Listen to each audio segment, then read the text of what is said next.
children are learning about parts, they're also learning about fractions. Well, here we are sitting here in the morning with my buddy Io and Kwame and Amber, and we're playing a little game that is called Body Bingo.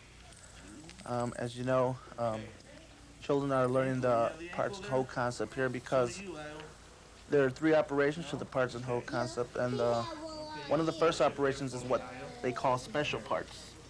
And here children are learning parts of their bodies.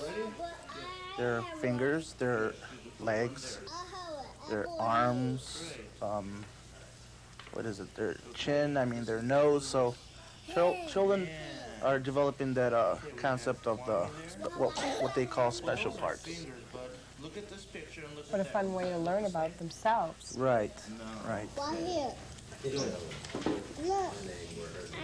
And here, too, it's knowing the part and then getting the label for it, getting that name. Right.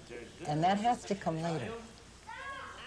You have to have that experience before you give them the labels. And then the labels help with continued learning. It's definitely a process. Yes.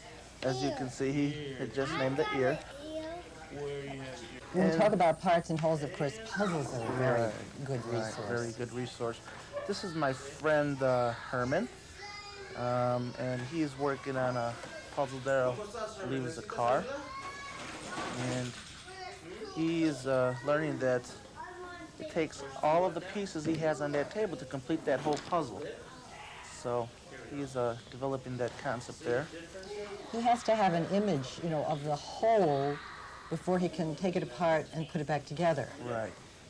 Because if they don't have that image of the whole, it's hard to figure out where the parts go. I notice he's using his fingers to go around the sides to really feel what he's doing. This was another activity, again, that I thought really helped children learn about parts and wholes, because they have all these pieces in there putting together to make some whole thing. Right, right. And this is Sonny trying to put that pipe piece there. Sonny, why do you think this fits in here, bud? There's Kwame saying he's finished. As you can see, the children are very happy when they accomplish something. They come up to you and say, look at what I made, and that makes you feel so good about it. If they've done it themselves. Right, if they've done it themselves. Being in charge of. Right. Being in charge. As you can see, he's turning it there, putting that pipe fitting together there. And you're going to hear him say, no guns. I hope we have it in. No guns. Why? I explain to these guys every day that guns hurt people and we don't need that. So they're also learning that. Absolutely. And learning the part and the whole concept Peace there. in the classroom is definitely part of teaching. And they also learn they can make many other things besides guns. Right. And of course, our favorite activity, Lego. Legos. This is my buddy Noel, and this is one of his favorite areas here. You will find him here every morning, and as you can see, he is building his little train set there. Here we have the children working on, tell us about. This is what we call create your own body. So this is where children can use their imagination. Children, as you can see there, we have a beach top there, and some of the children are putting shoes to go with that top. Of course, it doesn't go with that top, but that's what they want, and that's, Well, here they're working from the parts to assemble a whole body. Right. And like I said, you can have fun with it because it doesn't necessarily have to be a man. You can put a man's head and you can put woman's shoes. It's their body. They're creating their whole body there. Again, they're making decisions for themselves. Right, for themselves. Sometimes the strange assemblages are done purposely because the children have a sense of humor. Right. And it's funny. Yes. Right. And this is Michelle, who assisted me that morning. You want to try this one? And this is myself here in the house area with my friend Mai and Chuma. I believe we're about to make me a sandwich here. Children have learned one-to-one correspondence there because my friend Mai there, as you can see, he put my cup of milk for me. And as he did that, he said, this is for you and this one is for me. So he is developing the one-to-one correspondence. Which we will cover more fully in another module. Alrighty. How many pieces of bread would you like? 1 or 2? Chuma? 1 or Your friends are definitely very focused on what they're about to begin. Okay. So he's creating his own sandwich there. He's making a half sandwich. And I just said that I'll have a whole sandwich. It's using the words, and we'll hear in this experience too, Right. the teacher, Marcy, who uses the terms parts and wholes and halves and quarters. And here, of course, before the children do start their cooking activity, we ask the children to wash their hands and get their hands nice and washed up. And here, Marcy, this morning was making a fruit salad.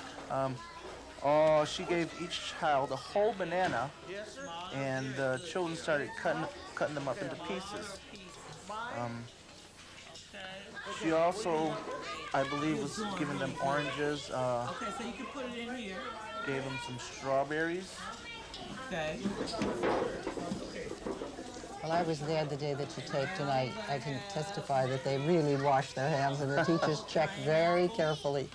And of course, you noticed that Marcy's wearing gloves. Gloves, yes. Universal precautions. Right, That's great. right. So while we're learning, we want to be sure our children are healthy. Oh, definitely, yes. Yes. Cut it in small parts. See? You're gonna cut it in small parts. So now she's giving them a slice of pineapple there, and she's telling them that we want to cut that up into small parts. So you can see they're all having a great time there. Small parts, all right?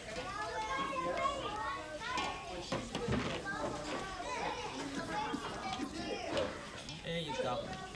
You're gonna cut it in small parts. In order for children to learn later on about fractions, they have to have a sense that a fraction is a part of something else, something larger.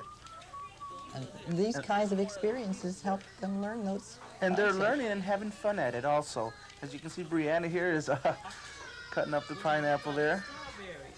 So I'm gonna cut it over your plate first. Okay, now she's handing them some strawberries. Gonna cut it into halves and then into quarters, Then and you can cut it in quarters like this, yeah. that's Carol. Very involved there. Very. She is very focused. Yeah, if children are intellectually engaged in an activity, they can stay with it a very long Yes. time. It's the activities that we impose on them as teachers Yes. that often causes them to have a short attention span. And the great part about it is that they're learning a concept and they're having fun at it at the same time. And that's very important. And Very that's important. the best way for learning to take place. Right, right. Well, I'm sure this was a delicious salad. Oh, you guys missed it. It was very tasty. Very colorful. Many Very different colorful. shapes came out of this. Different shapes, sizes. colors. Let me come over here for a minute. Okay, guys. Would you Now, like a whole this muffin is or a half a breakfast muffin? time. Half a muffin. We'll I give am you asking now if he would like a half or a whole.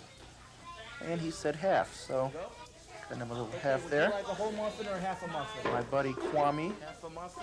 Okay. also wants a half. Would you like a whole muffin or a half a And muffin? asking Sonny. Now, in this case, Robert, why did you cut the muffin rather than having the children do it? Well, How about you? I usually have two separate plates. I pre-cut them and have half, and I have whole muffins on one side, so that the children could understand which is the half and which is the whole. So that when I ask the child if he or she would like a half or a whole, if the child says half and reaches for that half, I am determined that that child has learned the concept of Exactly. whole and half. So I usually have pre-cut ones, and I let the child say, well, which one would you like? Well, that ends our visuals of parts and wholes. Is there anything more that we want to say about shapes and parts and wholes? There's definitely an ongoing experience for the children as they examine their area there's so many shapes and parts and holes that they go through every single day that it just becomes a part of their life. Yes. It's definitely a part of their environment. They're able to manipulate it the way they choose to. Yes. All right, you have observed